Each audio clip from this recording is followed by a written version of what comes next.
वो वाला सर होगा अभी आप example। बोल रहे हो कि अलग अलग प्रकृति के लोग, लेकिन आज की जनरेशन में इस यूथ को जेन जी बोला जाता है, जनरेशन जी।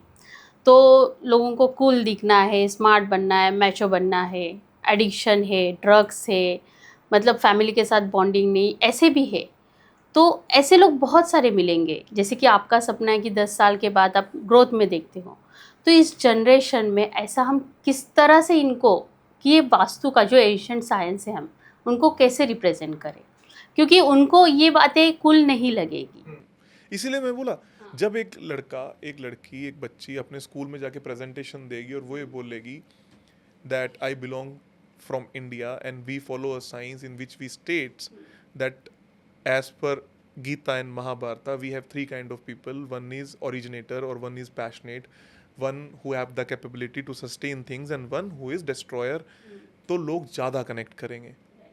अगर आप ये बात बोलोगे कि मैं भारत से आता हूँ और मेरे यहाँ पर रजत सत्वक और तमस 3 तरीके के लोग होते हैं, तो यूथ को लगेगा कि यार ये क्या कहाँ की बात। शब्दों को उनकी भाषा में समझाना है। जेनजी का मतलब क्या है, जो 2000 के बाद पैदा हुए। हम पहले क्या बोलते थे, बच्चे हैं 18 साल से पहले के, अब वो जेनजी हो गए, उनको कूल लगता है, तो ठीक है। इसी चीज़ को फटी हुई जीन्स डाल के बोलो। हमारे शास्त्रों में ये थोड़ी है कि आपको सिर्फ साड़ी ही पहननी है या आपको कुर्ता पजामा ही पहनना है या आपको सूट ही पहनना है। जो आजकल के बच्चे चाहते हैं, अगर आप चाहते हो कि उन तक ये बात पहुंचे, उनकी भाषा में समझाओ, हमारा शास्त्र उनकी लैंग्वेज में समझाओ। उनको ये बताओ कि अ का मतलब क्या है। उनको इंग्लिश में ये जो लैंग्वेज है, फोनिक्स बोलते हैं ना आजकल, जो नए आए हैं फ्योनिक्स और फोनिक्स, कि ये अब क्यों आए हैं भारत में।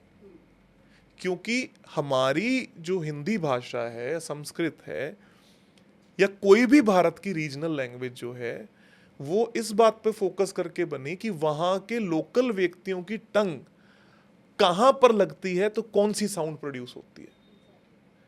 पर इंग्लिश इस सिद्धांत पर नहीं बनी। अब फ्योनिक्स क्यों आए हैं? क्योंकि अब उनको, यूथ को ये जवाब देना पड़ रहा है कि पहले शेड्यूल बोला जाता था, अब शेड्यूल क्यों बोला जाता है। अब उनको ये बताना पड़ रहा है COLOUR गलत था, COLOR सही है। ये क्यों बोलना पड़ रहा है उनको? क्योंकि आज का बच्चा ये सवाल पूछ रहा है कि व्हाट इज द डिफरेंस। मैं बार बार इंग्लिश क्यों चेंज कर रहा हूं? पहले मैं कुछ और बोलता था, अब मैं कुछ और क्यों बोलता हूं? तो अब उनको जवाब नहीं है। ठीक है, नॉलेज में पहले के क्यों लगता है, नो में पहले के क्यों लगता है, उनको ये नहीं इसके लॉजिक पता। बस वो बोलेंगे लगता है तो लगता है। हमें इसके लॉजिक पता है, क्योंकि जब आप हिंदी में लिखोगे किसी चीज को, तो कौन सी जगह पर जीभ इस्तेमाल तो आई लेकिन टच नहीं हुई, तो वो शब्द साइलेंट हो गया। ये बातें जब आप उनको बताओगे तो उनको समझ में आएगा कि हाँ, देयर वर लॉजिक्स।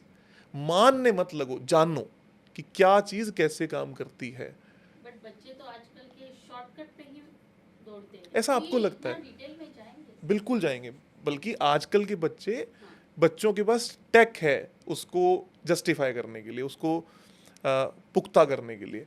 तो वो शॉर्टकट नहीं है, आपके और मेरे लिए शॉर्टकट है। वो तो हमसे बहुत तेज है, वो तो हर चीज को जानते हैं, ऑलरेडी आपसे 10 कदम आगे हैं।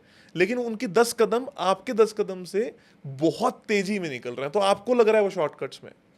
आप बोलोगे पहले मैं बैठकर लिखा करती थी, 100 पन्नों का आर्टिकल लिखते थे। अब वो बोल रहे हैं कि we are smart, we can use the phone, that's fine. आज से 100 साल पहले कोई बोले कि मैं हाथों पे कैलकुलेट कर लेता था, हम करते हैं? हम तो कैलकुलेटर निकालते हैं। और वो बच्चे क्या करेंगे, कुछ और टेक्नोलॉजी है, वो सीरी को बोलेंगे हे सीरी कैलकुलेट, वो कैलकुलेट करके दे देगी। आगे वाला ज़माना आएगा, उनका दिमाग सोच रहा है और कैलकुलेट हो गया। तो विद द ग्रोइंग टाइम ऐसा नहीं है कि वो शॉर्टकट्स में ले रहे हैं, कोई भी वे में जाए, लेकिन सही नॉलेज जाए, सही नॉलेज, राइट डायरेक्शन हाँ। में ग्रोथ होनी चाहिए जो जी भी जी, growth ताकि होगी। ये जो हमारा नॉलेज है, अवेयरनेस है, हम उनको अच्छे से पहचान। ताकि उन्हीं का भला हो, हाँ ताकि जी। वही जाकर आगे अच्छे तरीके से इन चीज़ों को कर सके, समझा सके।